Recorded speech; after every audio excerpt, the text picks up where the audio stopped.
अस्सलामुअलैकुम। उम्मीद है कि आप सब खैरियत से होंगे। तो आज हम अपने इस चैप्टर का एक इम्पोर्टेंट चैप्टर का नहीं, बुक का भी नहीं, मतलब पेपर का एक इम्पोर्टेंट क्वेश्चन डिस्कस करने जा रहे हैं।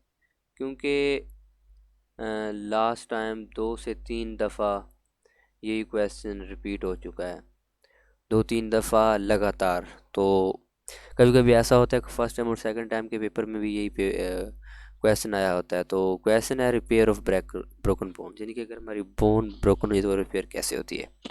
सबसे पहले है कि बोन हमारी ब्रोकन क्यों होती है, कि जब जो बोन की रिमार्केबल स्ट्रेंथ है वो कम हो जाए तो बोन्स ब्रेक हो सकती है। तो जब यंग होते हैं तो मोस्ट फ्रैक्चर किसकी वजह से हो सकते हैं, ट्रॉमा की वजह से हो सकते हैं, या ट्विस्ट और ब्रेक की जो बोन्स सच है, मतलब इंजरीज, ऑटोमोबाइल एक्सीडेंट्स या गिरने की वजह से। लेकिन इन ओल्ड एज बोन्स, क्योंकि जब एज ज़्यादा हो जाती है तो bones become thin and weak. तो बोन्स एक तो थिन हो जाती हैं, दूसरा वीक हो जा सकती हैं, जिसकी वजह से फ्रैक्चर अक्कर मोर फ्रैक्चर के ज़्यादा चांसेस हो सकते हैं। वैसे ही तो फ्रैक्चर को ट्रीटेड कैसे किया जाता है कि reduction, realignment of broken bone. तो the ends of two bone reduction की 2 टाइप्स होती हैं, एक क्लोज रिडक्शन होती है और एक ओपन रिडक्शन होती है। क्लोज रिडक्शन में क्या करते हैं, ये जो हमारे सर्जन वगैरह होते हैं, या मतलब जो वो क्या करते हैं कि हाथों से ही मतलब बोन को सीधा करके दोबारा उसके ऊपर पट्टियाँ वगैरह बांध देते हैं। तो in close reduction and bone is coaxed back to their normal position by physician hand, मतलब एक फिजिशियन के हैंड से ही उन बोन्स को दोबारा अपनी जगह पे वापस लाया जाता है। लेकिन एक इन ओपन रिडक्शन जो होती है उसमें सर्जरी परफॉर्म की जाती है। तो जो बोन के एंड्स होते हैं वो टुगेदर बाय पिन्स और वायर, यानी कि उनमें प्लेट्स वगैरह या वायर्स वगैरह से उन्हें कंबाइन किया जाता है। तो after broken bone is reduced, जब हमारी ब्रोकन बोन अपनी जगह पे मतलब दोबारा वापस आ जा सकती है, तो इसको इमोबिलाइज, मतलब इसे इमोबिलाइज यानी कि बिल्कुल स्टैटिक कर दिया जाता है। इसे कास्ट से या अ, उसे मतलब उससे प्लस्तर वगैरह से, तो क्या हो सके ताकि हीलिंग का प्रोसेस चल सके। तो हीलिंग का जो टाइम है वो 8 to 12 वीक्स है, यानी कि 2 to 3 मंथ्स है। तो लेकिन ये लॉन्गर हो सकता है या तो ओल्ड में या वेट बेरिंग बोन्स में।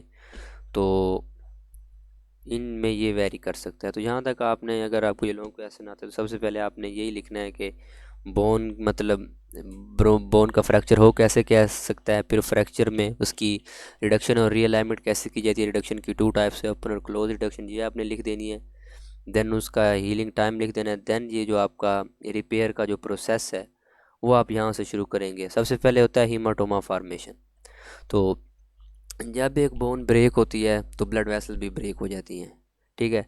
जब एक बोन ब्रेक हुई तो ब्लड वेसल भी हमारे पास ब्रेक हो गई, और जिसकी वजह से जो ब्लड वेसल का ब्लड था तो वो एक क्लॉट की फॉर्म में सराउंडिंग एरिया में उसने एक हैमरेज यानी कि एक ज़ख़म सा बना दिया। तो और खून का एक क्लस्टर बन गया, जिस इस क्लस्टर को हम कहते हैं हीमाटोमा।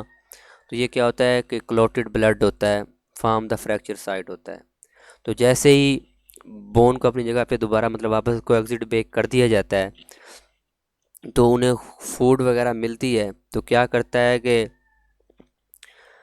मतलब जब वो ब्लड वेसल टूट जाएंगे, उन्हें फूड वगैरह नहीं मिलेगी, तो टिश्यू भी डाई होना स्टार्ट हो जाएंगे, और वो जगह स्वेलन हो जाएगी और एक स्वेलन एरिया हो जाएगा और ये पेनफुल होगा। तो ये था हमारा हीमाटोमा फार्मेशन के जब ब्लड वेसल ब्रेक हुई तो ब्लड क्लॉट जो हमारे इसके अंदर बन गया, दैट इज़ हीमाटोमा। नेक्स्ट जो है दैट इज़ कैलस फार्मेशन। तो सबसे पहले हमारे पास जो बनता है वो सॉफ्ट कैलस बनता है, यानी कि 3 to 4 वीक्स में क्या होता है, कैपलरीज हमारी ग्रो करती हैं हीमाटोमा में, एंड जो डिब्रस यानी कि जो हीमाटोमा होता है उसे क्लियर करती हैं। फाइब्रोब्लास्ट एंड ओस्टियोब्लास्ट, बोन के जो 2 सेल्स हैं वो माइग्रेट करते हैं फ्रैक्चर साइट पे, और क्या करते हैं कि बिगन टू कंस्ट्रक्ट बोन, यानी कि बोन को कंस्ट्रक्ट करना स्टार्ट कर देते हैं। तीसरा जो स्टेप होता है that is bony callus formation. पहले हमारे पास सिंपल यानी कि सॉफ्ट कैलस बना था, नेक्स्ट स्टेप में हमारे पास बोनी कैलस फार्मेशन होती है।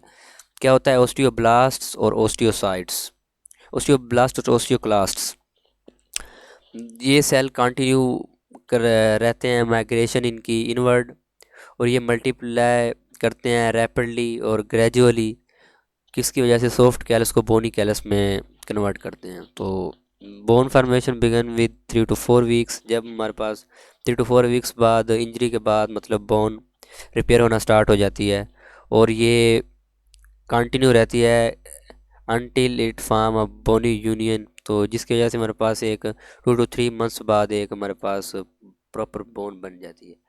तो लेकिन एंड वाला जो लास्ट स्टेप है दैट इज़ रीमॉडलिंग, एक इंपॉर्टेंट शॉर्ट क्वेश्चन है, अक्सर वो पेपर में पूछ लेता है कि व्हाट इज़ रीमॉडलिंग।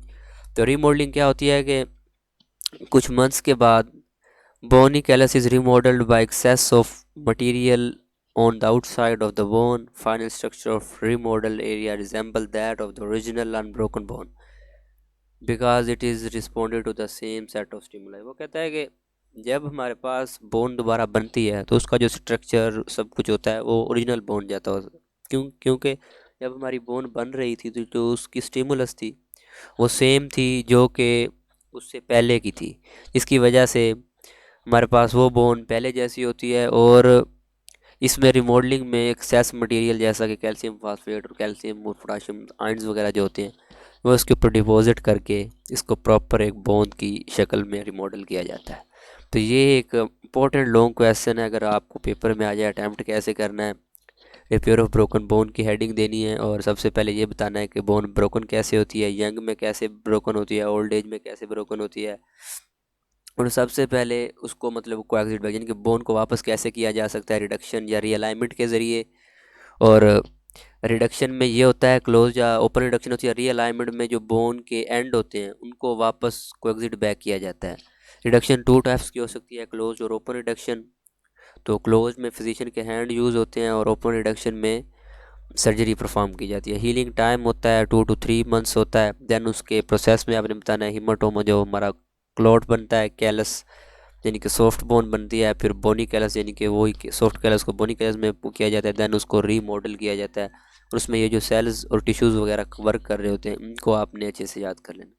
तो ये था हमारा आज का लेक्चर। थैंक्स फॉर वाचिंग, और अगर वीडियो अच्छी लगे तो वीडियो को लाइक और चैनल को सब्सक्राइब कीजिएगा। और अगर आपका कोई भी क्वेश्चन है तो आप कमेंट सेक्शन में पूछ सकते हैं। मेरा बहुत सा ख्याल रखिए। अल्लाह हाफ़िज़।